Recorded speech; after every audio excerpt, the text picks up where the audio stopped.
Hey everybody, so today we are installing two brake kits from LEED. We're going to install disc brakes on the front of the 72 Demon and on the front of the 67 Coronet RT. We'll go ahead and start with the Coronet. Now it already has disc brakes on the car, just doesn't stop that great, so that's the reason that we're changing this over. Now this kit comes with a master cylinder, comes with two brake calipers, all the brackets you need. This car already had disc brakes on it that someone converted this car over with. However, again, we just don't like it.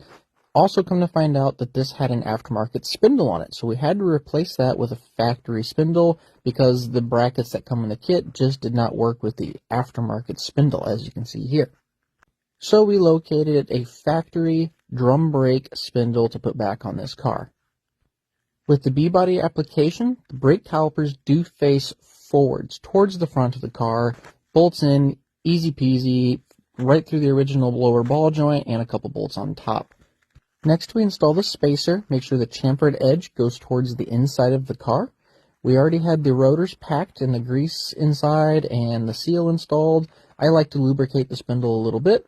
We assembled everything, put our cotter key in, we put our dust cap on, and move on to installing the caliper next. Now there's these two spacers that go between the knuckle and the caliper. They fit in here just like so. With the caliper mounted, you need to make sure that the bleeder screw is at the top, so that way everything can bleed properly. We installed our brake line next.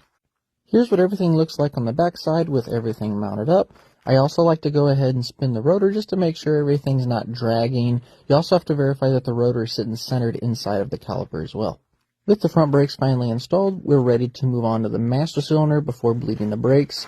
We removed the nuts holding it onto the brake booster and swapped it right out. There was no adjustment needed on this application, although I do have a checker to make sure the depth is correct. The tire and wheel combination we have here is a 14-inch, and it does clear.